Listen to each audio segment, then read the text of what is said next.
إن الحمد لله نحمده ونستعينه ونستغفره ونعوذ بالله من شرور أنفسنا ومن سيئات أعمالنا.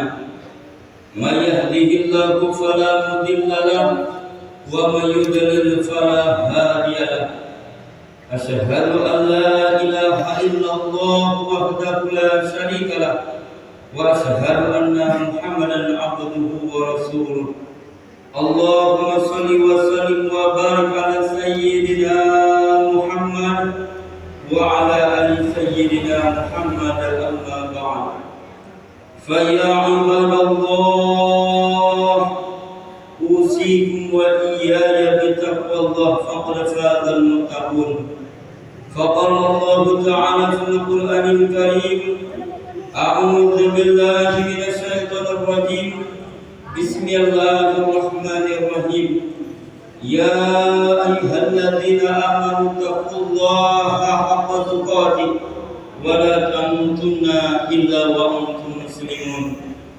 ومن يتق الله يجعل له مخرجا ويرزقه من حيث لا يحتسب ومن يتوكل على الله فهو حسبه إن الله بالغ أمره قد جعل الله لكل شيء قدرا.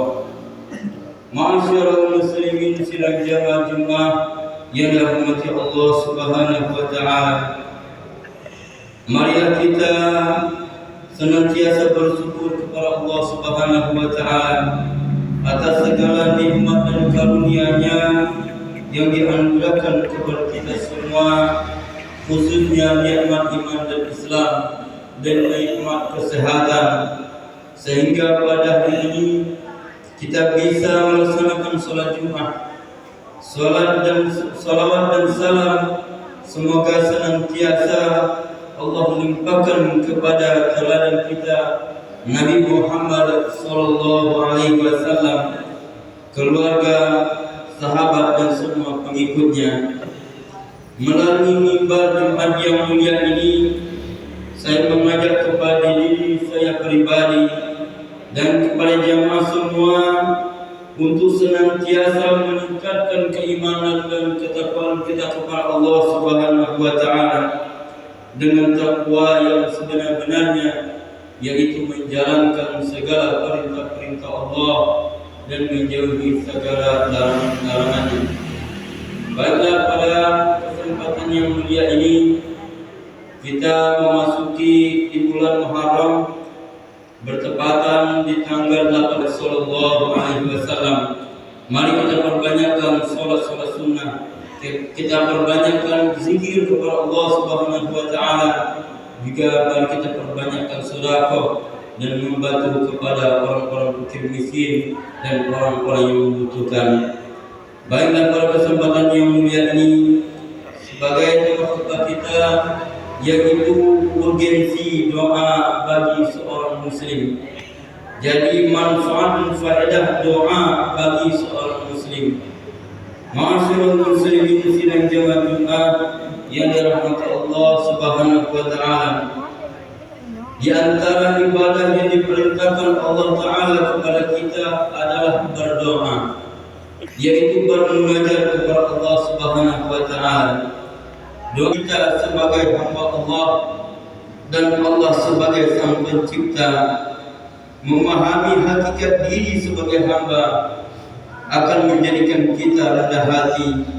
Karena itu, orang yang berdoa dengan baik akan terhindar dari sikap sombong, sifat malas, dan tujuan yang ingin kita raih. Saat kita mengucapkan doa sapu jagat misalnya, kita membacakan doa Rabbana atina fid dunya hasanah wa fil akhirati hasanah wa qina adzabannar. Saat kita berdoa agar kita selalu mendapat target kita adalah selamat dunia dan akhirat. Dan begitu juga saat kita berdoa dulu, sedangkan ikhtiar sebagai bibitnya. Tidak mungkin kita akan panen bila kita segan menebar bibit. Jadi doa yang baik adalah doa yang disertai dengan ikhtiar dengan maksimal mungkin.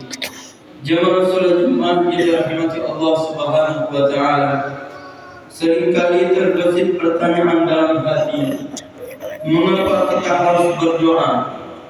Mengapa harus kita selalu memohon kepada adalah perintah Allah? Doa tak jauh beda dengan solat, puasa, zakat dan lainnya. Doa merupakan perintah Allah yang harus kita laksanakan. Bila kita cermati ayat demi ayat dalam Al-Quran, kita akan mendapati banyak di antaranya yang memerintahkan kita berdoa kepada Allah. Di antaranya adalah firman Allah Ta'ala, A'udzu billahi minasyaitonir rajim. Ud'u rabbakum tadarru'an wa khufyah. Berdoa kepada Tuhanmu dengan berendah diri dan suara yang lembut. Al-Quran Surat Al-A'raf ayat 55. Sebagai seorang hamba kita harus berdoa kepada Allah, karena sebagai ayat di atas, doa adalah perintah Allah Subhanahu wa taala. Pada siapa menentang perintahnya berarti termasuk hamba yang durhaka. Kita wajib berdoa kepadanya baik di kala sempit maupun di waktu lapang, susah ataupun senang. Ayat di atas secara tegas memerintahkan kita untuk selalu berdoa kepada Allah. Kata tadarru'an pada ayat tadi menurut Ibnu Jarir At-Tabari memiliki arti berdoa dengan penuh kerendahan, sedangkan khufyah berarti dengan hati yang khusyuk.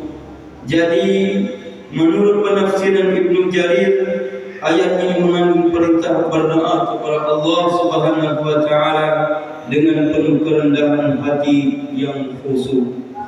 Jamaah salat Jumat yang dirahmati Allah Subhanahu wa taala. Yang kedua, doa adalah ibadah. Doa adalah ibadah, demikian arti sabda baginda Nabi Muhammad sallallahu alaihi wasallam dalam salah satu hadisnya. Doa bukan sekedar media untuk memohon dan mengeluhkan kebutuhan kita kepada Allah. Doa juga bukan sebatas pengharapan kepada Allah untuk memenuhi keinginan manusia. Namun lebih dari itu, ia merupakan bentuk ibadah yang paling tinggi dan mulia, bahkan inti dari ibadah kita sendiri. Ibnu Jauzi menuturkan, sebaiknya seorang hamba tidak meninggalkan berdoa kepada Tuhannya, sebab doa adalah ibadah penyerahan dan ketundukan kita kepada Allah Subhanahu wa taala. Jemaah salat Jumat yang dirahmati Allah. Dan yang ketiga, yaitu doa menyelamatkan kita dari neraka. Di atas telah dijelaskan bahwa doa adalah ibadah kepada Allah. Maka dari itu tidaklah aneh jika Allah mengancam orang-orang yang enggan berdoa dengan masuk neraka jahanam dalam keadaan hina. Hal itu bisa kita lihat dalam firman Allah, A'udzu billahi minasyaitonir rajim. Ud'uni astajib lakum. Innal ladzina yastakbiruna 'an ibadati sayadkhuluna jahannama dakhirin. Berdoalah kepadaku, niscaya akan kuperkenankan bagimu. Sesungguhnya orang-orang yang menyombongkan diri daripada ibadah kepadaku akan masuk neraka jahanam dalam keadaan hina. Al-Quran Surat Al-Mu'min ayat 60. Ibnu Katsir rahimahullah menjelaskan bahwa yang dimaksud firman Allah, beribadah kepadaku adalah berdoa kepadaku dan memisahkanku. Selanjutnya Allah mengancam orang-orang yang menyombongkan diri dari berdoa kepadanya dalam firman-Nya akan masuk neraka jahanam dalam keadaan hina-dina. Al-Mubarakfuri menegaskan bahwa orang yang meninggalkan doa berarti sombong kepada Allah dan merasa tidak membutuhkan Allah Subhanahu wa taala.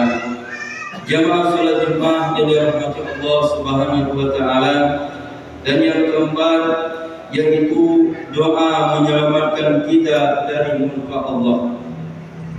Siapa saja yang mau merenungi ayat-ayat Al-Quran akan mendapati bahwa Allah banyak memberikan motivasi kepada hambanya agar senantiasa berdoa kepadanya, merendahkan diri, tunduk dan memasrahkan diri kepadanya.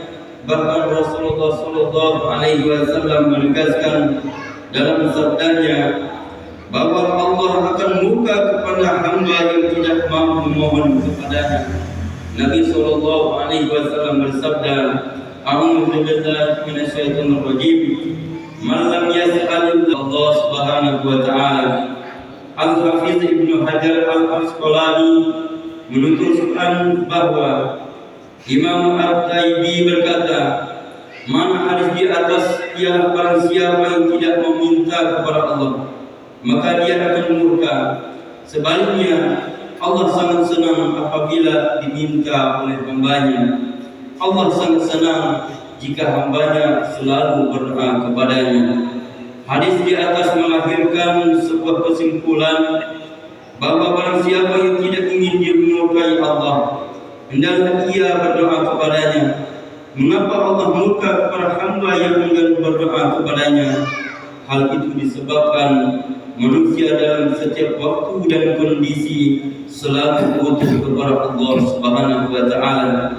Jika ia enggan memohon kepadanya, sudah bisa dipastikan ia akan memohon kepada selain Allah, yaitu makhluk yang sama-sama memiliki sifat butuh kepada Allah.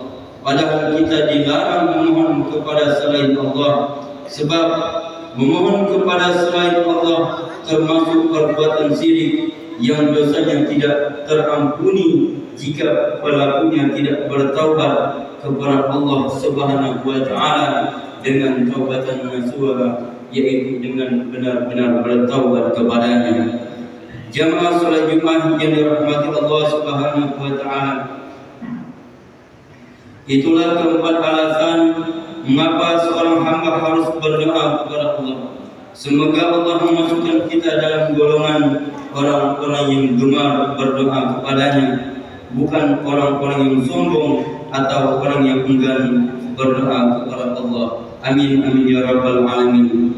Sesuatu hadis dari Nabi besar Muhammad sallallahu alaihi wasallam, "A'udzu billahi minasyaitonir rajim.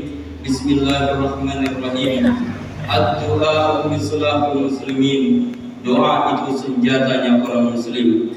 Barakallahu li wa lakum fil Qur'anil azim wa nafa'ani wa iyyakum bima fihi minal ayati wa dzikril hakim wa taqabbal minni wa minkum tilawatahu innahu was-sami'ul 'alim.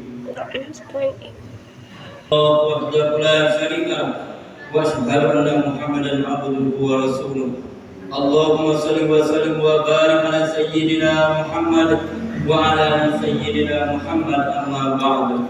Fa ya ibadallah, usikum wa iyaya bi taqwallah, faqad fazal muttaqun. Faqala Allah ta'ala fil Qur'anil Karim, a'udzu billahi minasy syaithanir rajim. Bismillahirrahmanirrahim. Ya ayyuhalladzina amanu taqullaha haqqa tuqatih wa la tamutunna illa wa antum muslimun. Inna Allaha wa malaikatahu yusholluna 'alan nabi. Ya ayyuhalladzina amanu shallu 'alaihi wa sallimu taslima. Allahumma shalli wa sallim wa barik 'ala sayyidina Muhammad wa 'ala alihi wa sahbihi ajma'in. Allahumma ghfir lil muslimin wal muslimat wal mu'minin wal mu'minat al-ahya'i minhum wal amwat. Innaka sami'un qaribun mujibud da'wati ya qadiyal hajat. Allahumma rifa'anna al-bala'a wal bala' wal waba' wal fasha' wal munkar wal baghy wal sayf wal mukhtalifata wa syada'id wal mihan ma dhahara min hadha wa batana min baladina hadha wa wasf wa min baladil muslimin ammatan innaka 'ala kulli syai'in qadir. Rabbana zalamna anfusana wa in lam taghfir lana wa tarhamna lanakunanna minal khasirin. Rabbana hab lana min azwajina wa dhurriyyatina qurrata a'yunin waj'alna lil muttaqina imama. اللهم أعز الإسلام والمسلمين اللهم أعز الإسلام والمسلمين اللهم انصر إخواننا المسلمين والمجاهدين في فلسطين اللهم انصر إخواننا المسلمين والمجاهدين في فلسطين اللهم إنا نسألك علما نافعا ورزقا طيبا وعملا متقبلا ربنا يا الله آتنا في الدنيا حسنة وفي الآخرة حسنة وقنا عذاب النار وادخلنا الجنة مع الأبرار يا عزيز يا غفار يا رب العالمين عباد الله إن الله يأمر بالعدل والإحسان وإيتاء ذي القربى وينهى عن الفحشاء والمنكر والبغي يعظكم لعلكم تذكرون واذكروا الله العظيم يذكركم واشكروه على نعمه يؤتكم ولذكر الله أكبر.